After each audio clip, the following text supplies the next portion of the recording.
What is up, guys? It's Raw Vegan Dude. Welcome back to the channel. I'm here in the permaculture garden at the moment. It is around midday or just after midday. It's about 16 to 18 degrees Celsius, and that is cold for us here on the east coast of South Africa in KwaZulu-Natal, on the coast to be specific, on the mid-south coast. And yeah, that is cold for us, and there's been also a lot of rain, and we couldn't actually work today because of all the rain. We work outside, and yeah, so I am at home in the garden at the moment, and I want to show you guys what is growing on right now in the permaculture garden. So let's get into it. This is the first tree I want to show you guys. It is probably the oldest fruit tree that I've planted in the garden. It is the Tommy Atkins grafted mango tree, and yes, it is getting quite tall. I would say it's about 3 meters now, and I was doing some pruning work on it, and I just want to show you guys the previous pruning that I've done. So this is what happens when you do prune it. You encourage all that new growth, and those are more points of which the mango tree can actually flower from. So instead of getting one flower from here, we have a potential to get 1, 2, 3, 4 flower blossoms from this one branch. So that is how you can get a small mango tree loaded with mangoes. And yes, the girth of this tree has actually gone quite big. Look at that, I can't even put my hand around it, and you can actually see the graph is there. So this is the graph, and that is the rootstock. And yeah, this tree should be expecting some flowers. I would say within maybe the next month or so, it should start pushing some buds. So yes, it is doing really well. I do not fertilize it.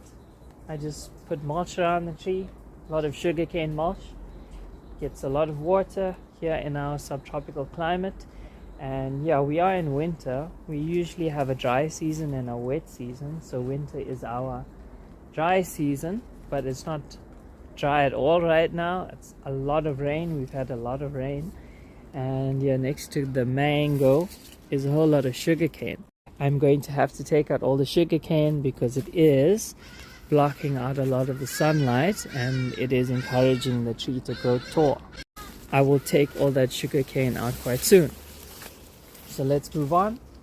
Behind me is a Loquat tree. So I've had this tree on my previous videos, and yes, it is its second year in the ground, and I want to show you guys how it's actually growing. So it's not directly in the ground. I have clay soil mostly, and clay soil is really hard to plant in. So what I did was make a raised bed out of these stones. I would say it's about 30 to 40 centimeters off that actual clay soil, and yeah, it allowed me to plant this tree relatively easily. And yeah, this is a tree that I grafted myself. It is from a aunt's house, which I brought the graft wood from because her tree was absolutely loaded with fruit. And this is the second year, so this is good news for this tree. It means it bears every year. And as you guys can see up top there, it's not too high, it's all in reachable range. They are loaded, it's loaded with flowers. It is absolutely loaded, and they are very beautiful flowers. I'll show that up to you nice and close up. Very fragrant flowers. The insects absolutely love them, and I harvested quite a lot of loquats last year from a single flower blossom. By a single flower blossom, I mean this. I would say this is a flower blossom. I harvested around, I would say, maybe 20 to 25 fruit for a tree which was in the ground for the first year, which is quite impressive. So yeah, this is a great loquat variety. I'm definitely going to be saving more seeds to be doing more grafting of this variety. Yeah, it is very tasty. and it has little hair on the skin, if no hair at all. And looking forward to these ripening up. I'd say they would probably ripen up around August, so around my birthday, which is the 5th of August. Yeah, so let us turn our attention to the sky, the beautiful cloudy sky. So here is not a regular banana, it's actually a red banana, and I planted it around just over a year ago, and I've moved it around, I would say around 3 times, and each spot did not work out, so it kind of stunted its growth. So it's probably been in there for longer than a year, but it's put out flower blossom. And yeah, I'm so excited to see those red bananas come out. I've never eaten red bananas. Exotic fruit is only becoming a thing within the recent years here in South Africa. Not talking about mangoes or papayas, but like things like red bananas and star fruit and jabuticaba and a whole white sapote, and I could go on for a very long time with this list. But yeah, those types of exotic fruits are only coming out now, which is quite exciting, and there's also quite a lot of those grafted varieties coming on. But the sad thing is I'm kind of outplanted in the garden. I've got no room for any more trees, and yeah, I am going to be planting more trees out in a different space, which I will share with you guys on this channel quite soon.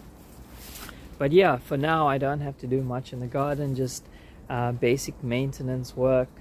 And yeah, I've got a lot to do with taking out all this sugarcane. There are tons of sugarcane. I don't know if you probably won't be able to see that, but behind all this sugarcane is also a 3-year-old lychee, which is doing superbly well. It's doing really well. They're very slow growers. They're really finicky when it comes to wind. So I would say any fruit tree that you start, if you live on the coast, you will receive a lot of wind unless you got good windbreak wherever you want to plant. But yeah, do protect your trees from the wind if you live on the coast. And yeah, I hope you guys enjoyed today's video. I hope you got something out of it. I hope you found it a bit inspirational to actually plant your own orchard, or just plant a tree, or just start growing your own food in any way. It's really rewarding, and it's the best way to get your own organic food, because food is one of the most important things that we require, any species requires. So yes, please don't forget to like, subscribe, do leave me a comment, let me know what you think, and I will see you again on the next video. Take care.